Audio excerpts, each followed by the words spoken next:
क्या मलय केतु, ये क्या कह रहे हैं गंधर्वराज चित्ररथ? हाँ देवराज, दैत्य गुरु शुक्राचार्य पर तपस्या की कठोरता का कोई प्रभाव दिखाई नहीं दे रहा है। हमें तो भय है देवराज कि वो अपनी परीक्षा में सफल हो जाएंगे। असंभव, ये नहीं हो सकता, कदापि नहीं हो सकता। रक्षिता, घृताची, ऋतुपर्णा, आज्ञा देवराज। दैत्य गुरु शुक्राचार्य का अभियान सफल हो गया तो समस्त देव और मानव संस्कृति घोर संकट में पड़ जाएगी। शीघ्र धरती पर जाओ और किसी भी प्रकार उनके अनुष्ठान को विफल करो। उनका ध्यान अपनी ओर आकर्षित करो और उनकी तपस्या में विघ्न डाल दो। जाओ, मेरी आज्ञा का पालन करो। रक्षिता, घृताची, ऋतुपर्णा, तुम सब चुप क्यों हो? क्या मैं तुम्हारे मौन का यह अर्थ लूं कि तुम्हें अपने अधिपति की आज्ञा स्वीकार नहीं? हम इतना साहस नहीं देवराज, परंतु क्या? हमें दैत्य गुरु शुक्राचार्य से भय लगता है। भय? क्यों भय लगता है? दैत्य गुरु महान विद्वान और तेजस्वी हैं, वो हमें श्राप दे सकते हैं। और उनके श्राप से तो कोई भी मुक्ति नहीं दिला सकता। देवराज, आप भी नहीं।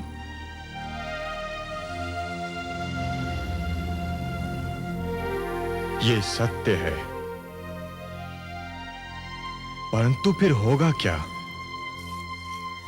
क्या हम कुछ भी न कर पाएंगे? क्या हम चुपचाप बैठे शुक्राचार्य के अभियान को सफल होता देखते रह जाएंगे? ये तो महान संकट की घोषणा के समान है। शुक्राचार्य का अनुष्ठान रोकना नितांत आवश्यक है, परंतु कौन करेगा यह कठिन कार्य? कौन रोकेगा यह अभियान? मैं करूंगी पिताश्री, मैं रोकूंगी दैत्य गुरु शुक्राचार्य का अभियान। जयंती, मेरी पुत्री तुम? हाँ पिताश्री, मैं धरती पर जाऊंगी और शुक्राचार्य का अनुष्ठान विफल कर दूंगी। तुम जाओगी? नहीं, यह कदापि नहीं हो सकता। मैं तुम्हें जाने की अनुमति नहीं दे सकता। क्यों पिताश्री, क्यों नहीं दे सकते? इसलिए कि तुम मेरी पुत्री हो। और ये अप्सराएं, ये कुछ भी नहीं लगती आपकी, जो सदैव आपके संकेत पर कठपुतलियों की भांति नाचती रही हैं, जो देवलोक के हित के लिए, आपके हित के लिए अपना मान सम्मान न्योछावर करती रही हैं। क्या ये आपकी पुत्रियों के समान नहीं है पिताश्री? क्या समस्त देवलोक आपका परिवार नहीं है? है, निसंदेह है, पर इनमें और तुम में एक अंतर है। क्या अंतर है पिताश्री? इनका तो उद्देश्य यही है कि ये पुरुषों का ध्यान अपनी ओर आकृष्ट करें। नारी और पुरुष में एक दूसरे के प्रति स्वाभाविक आकर्षण होता है पिताश्री, परंतु यह आकर्षण एक दूसरे से प्रेम करने के लिए, एक दूसरे पर न्योछावर होने के लिए बना है। नारी पुरुष की दुर्बलता नहीं, उसका बल होती है पिताश्री। नारी को मनोरंजन की सामग्री बनाना छोड़ दीजिए और ये मुझ पर छोड़ दीजिए कि मैं दैत्य गुरु शुक्राचार्य का अनुष्ठान कैसे रोकती हूँ। अब मुझे जाने की अनुमति दीजिए। नहीं पुत्री, नहीं, तुम इन दैत्यों को नहीं जानती। ये वासना के पुतले सौंदर्य और यौवन के पीछे पागल हैं। भूखे भेड़ियों के समान होते हैं ये दानव। तुम्हें वहां जाने की अनुमति देना तुम्हें घोर विपत्ति में डालना होगा। परंतु गुरु शुक्राचार्य तो दैत्य नहीं है, वे दानवों के गुरु अवश्य हैं, स्वयं दानव तो नहीं। आप निश्चिंत रहिए पिताश्री, मुझे उनका कोई भय नहीं। मैं किसी भी आपदा को झेल सकती हूँ।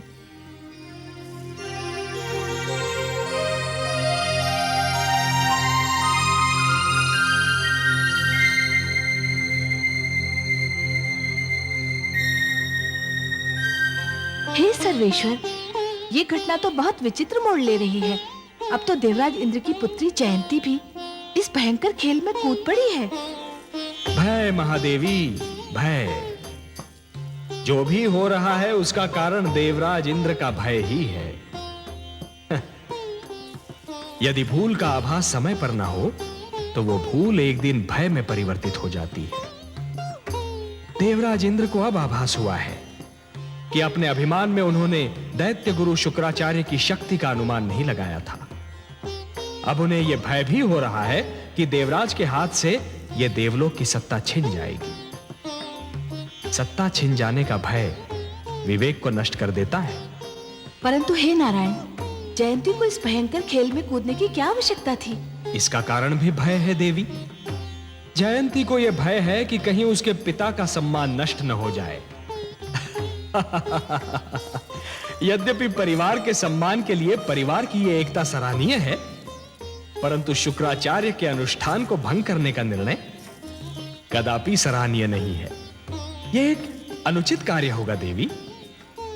जिस प्रकार एक शिशु को जब अंगारे की चमक आकर्षित करती है, तब उसे यह ज्ञान नहीं होता कि अंगारा छू लेने से उसका हाथ भी जल सकता है, उसी प्रकार जयंती को भी आज यह ज्ञान नहीं है कि जिस अग्नि से वो खेलने जा रही है, उसकी लपटें उसकी अंतरात्मा को भी छू सकती है। तो क्या जयंती इस खेल में हार सकती है देवेश्वर?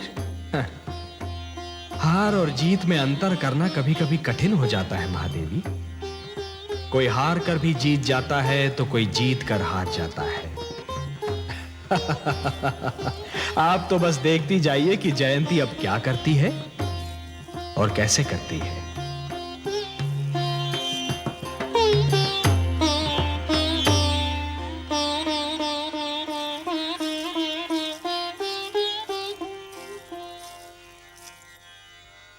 पुत्री, तुम्हारा निर्णय सर्वथा अनुचित है। क्यों माताश्री? तुम्हें इस भयंकर खेल में कूदने की कोई आवश्यकता नहीं थी। क्या मैं इसका कारण जान सकती हूँ? कारण ये है कि तुम मेरी पुत्री हो, कन्या हो, और कन्याओं को इन बखेड़ों में नहीं पड़ना चाहिए।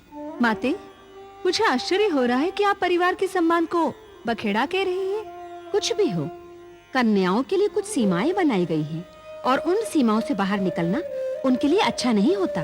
तो आप भी यही समझती हैं? कन्याएं दुर्बल और तुच्छ होती हैं। जो काम पुत्र कर सकते हैं वो पुत्रियां नहीं कर सकती, या उन्हें नहीं करना चाहिए। आप भूल रही हैं माताश्री, परिवार के सम्मान की रक्षा केवल पुत्रों का कर्तव्य नहीं, पुत्रियों का भी कर्तव्य है। और यदि ना भी होता तो भी मैं ये कार्य अवश्य करती। क्यों? एक उदाहरण बनाने के लिए, ये बताने के लिए कि कन्याओं को अब आगे होना होगा। वे सारे कार्य करने होंगे जो अब तक केवल पुरुषों के लिए सीमित समझे जाते थे। पुत्री, तुम नहीं जानती तुम क्या कर रही हो। तुम दैत्य गुरु शुक्राचार्य की शक्ति को नहीं जानती। और माताश्री, आप मेरी क्षमता को नहीं जानती। मुझे अनुमति दीजिए।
मुझे तुम पर गर्व है पुत्र।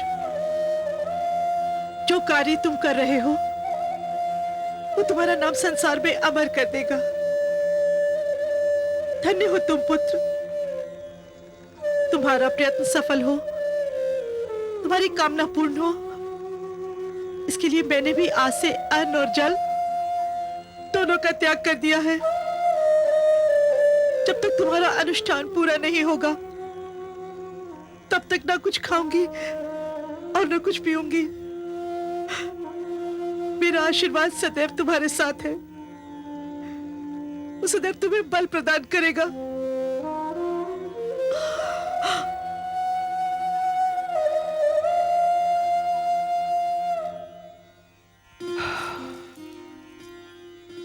हे महादेवी, जानती हैं सृष्टि का सबसे सुंदर दृश्य क्या होता है?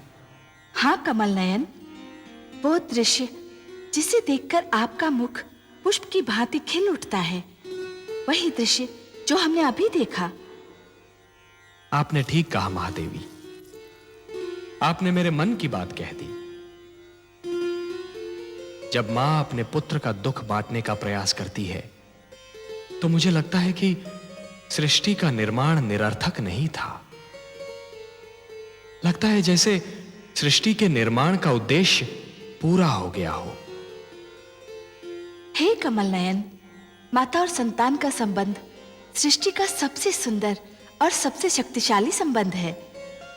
इतना शक्तिशाली संबंध तो पिता और पुत्र का भी नहीं होता। पुत्र पिता का अंश अवश्य होता है, किंतु माता का तो पुत्र विस्तार होता है। इसीलिए तो माता अपने पुत्र का दुख देख नहीं पाती। पुत्र का दुख, पुत्र का कष्ट माता के लिए स्वयं उसी का दुख, उसी का कष्ट बन जाता है। हाँ महादेवी, आपने माता और पुत्र के संबंध को एक सुंदर परिभाषा दे दी। सत्य कहा आपने, माता अपने पुत्र के कष्ट को अपना ही कष्ट समझती है। जिस प्रकार घटा धरती पर बरसने के लिए व्याकुल रहती है, जिस प्रकार एक पुष्प वातावरण में अपनी सुगंध फैलाने के लिए व्याकुल रहता है, उसी प्रकार एक माता भी अपने पुत्र पर हृदय का सारा प्रेम लुटाने के लिए व्याकुल रहती है। ममता इस सृष्टि की सुंदर भावना है। धन्य है ये माता।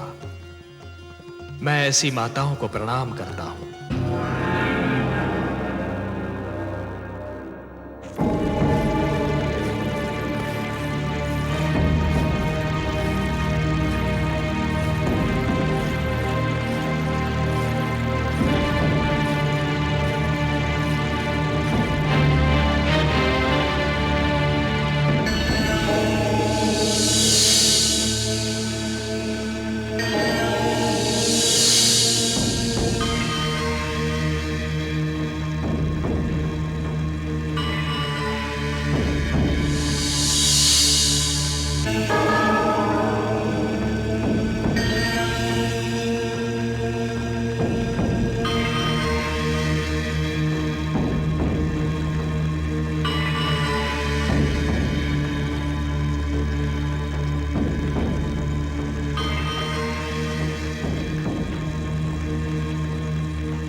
ठहरो।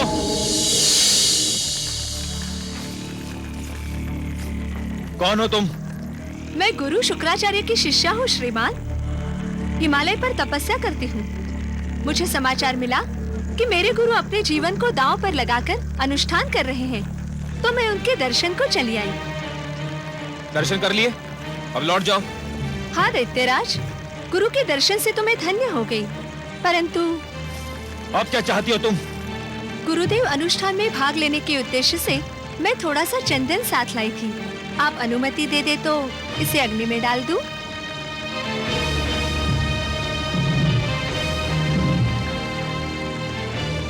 जो करना है शीघ्र करो और यहाँ से तुरंत चली जाओ।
मैं संजीवनी मंत्र उसी को दूंगा जो 1 वर्ष तक धरती के 365 दिन वृक्ष से उल्टा लटक कर जल और अन्न त्याग कर केवल जलती हुई पत्तियों का धुआं पीता रहे पूरे 1 वर्ष।